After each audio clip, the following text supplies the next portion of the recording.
Hello and welcome back. Today's video is going to be all about products that have changed my mind. This is a video I've wanted to film for about 6 months, but I only had 2 or 3 items on my list at that time. And more recently, I do have some other things that I've changed my mind about. It's mostly for the good, actually. There's very few here that I changed my mind that I don't like them as much anymore. A lot of people have done this type of video and I find them very interesting to watch. And when I watch videos like this, it makes me kind of think even more as to why I don't love first impressions videos, because you really need to use things more than that to have a true, opinion or review. And some of these items, it took months of use really before I changed my mind, which is kind of interesting. Some of it may be the product and others may just be our personal preferences change over time. So yeah, let's just get into the video. First up is an eyeshadow palette. This is the Dose of Colors Marvelous Mauves. And I did a ranking entire eyeshadow palette collection video last summer, and I ranked this quite low. And at that time, I hadn't used it a whole lot, and I ranked it so low just because I felt like I couldn't really do a wide variety of looks with it. Which is true. It really is. Obviously, it's a monochromatic palette. That's the whole point of it. You can't do a whole lot, but the more that I have used this, I've just realized how nice of quality these matte shades are. They are quite powdery, but they blend so easily, and I really, really enjoy that. Even this dark shade here blends out very easily, and I really do like to use this palette when I'm using like pinks and purples and that type of thing. It just works out really well. And I do want to try more of these Dose of Colors palettes. They are a little pricey. They're $32 for a 5-pan palette, but I really enjoy this now, and I'm really glad that I have it. And I'm glad that I've used it more, because it definitely took more use for me to realize that I do truly like it. Next is more of a category of things, and that is full coverage foundation. This is the most intense full coverage foundation I've ever had. This is the Becca Ultimate Coverage 24 Hour. I got this in Boxycharm, and I do like it, but I have to put on a teeny tiny amount of this. And I used to be kind of a full coverage everyday type person, and now I usually only wear like this level of full coverage more when I'm filming, just because I've noticed with the bright lights, if I'm not wearing full coverage, you can really see like discoloration and things like that, which I don't have a lot of, but I do have a few sunspots.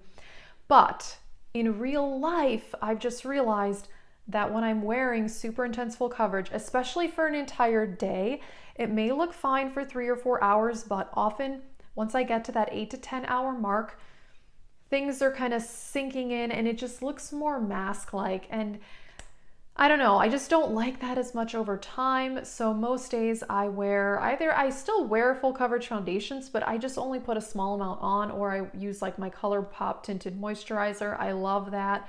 Or other lighter coverage foundations.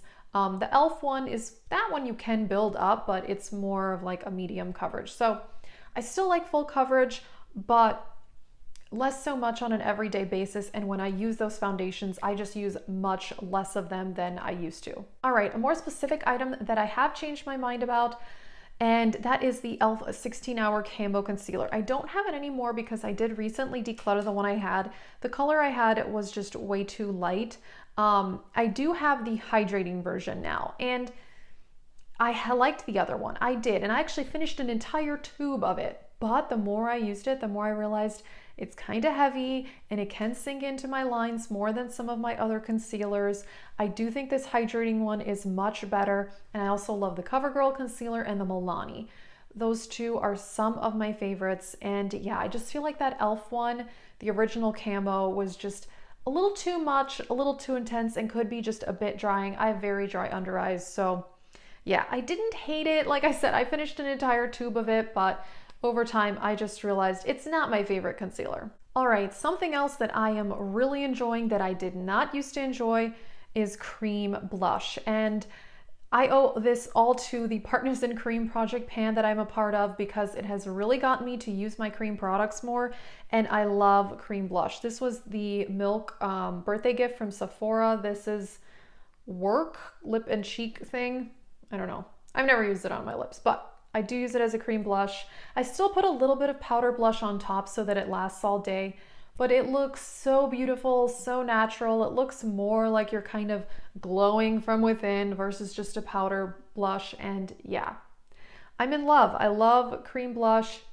Cream highlighter, liquid highlighter, I use, but I don't love as much. I definitely don't like highlighter as much in stick form, but I will use liquid highlighters underneath my foundation. But cream blush, it's awesome. And definitely if you like a more natural looking makeup look, I definitely would recommend cream blush. All right, let's talk about another eyeshadow palette that I had ranked very low in that ranking video.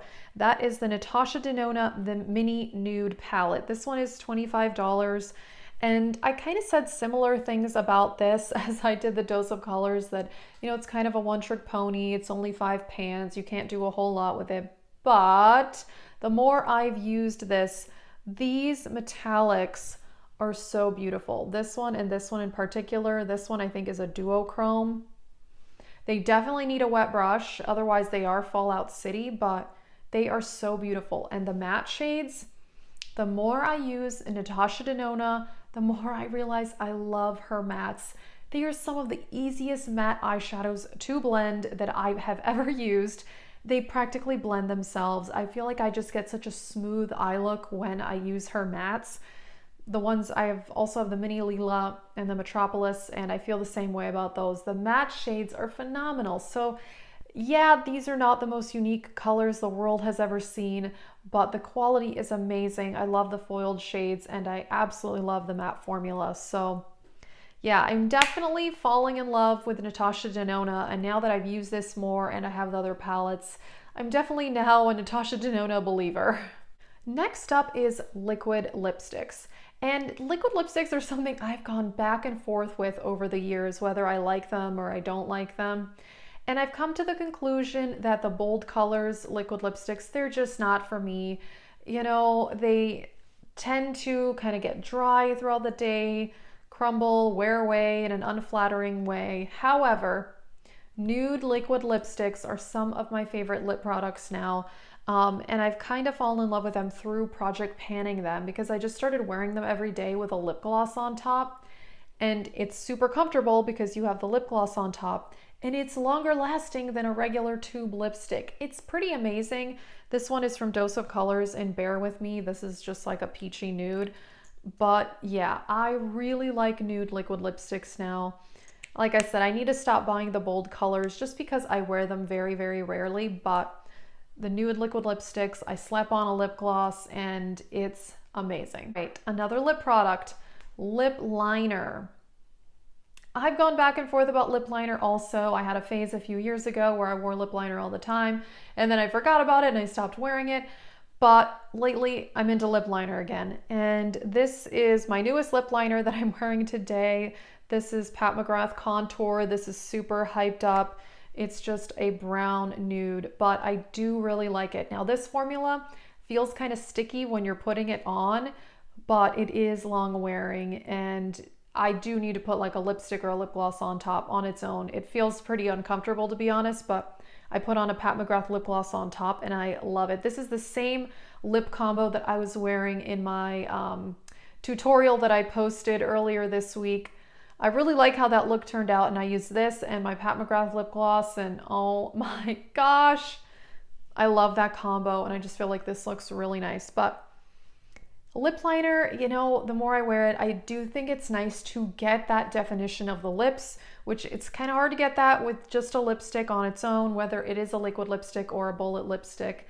Yeah, I've just noticed it helps to get a really accurate lip line. It helps lipstick last longer, and it just kind of creates a fuller lip when you have kind of properly defined the edges of it, if that makes sense. And yeah, I really like this one. I do love the ColourPop ones, and I have a Kylie one that I really like.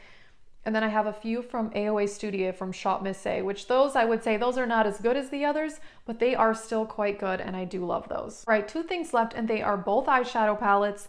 This one I said sometime last year that I just didn't like it a whole lot. This is the Naked Reloaded, but the more I used it, and it took a lot of use. I mean, it wasn't until probably like the 15th to 20th time that I realized how much I love this palette, because this is one where it is more work. The metallic shades, they're a bit chunky. You definitely need a wet brush. However, the mattes blend very easily. I think this is a fantastic matte formula. And I just love the finished product when I wear this palette. It just looks really nice.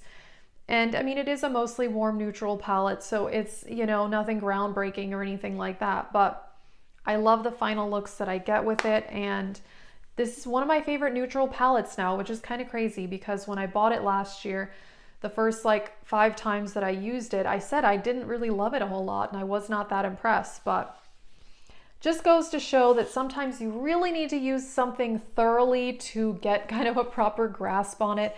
And this is a true example of that. And I'm really, really glad that I bought this palette. And last up is this bad boy. This is the Pat McGrath Mothership 2.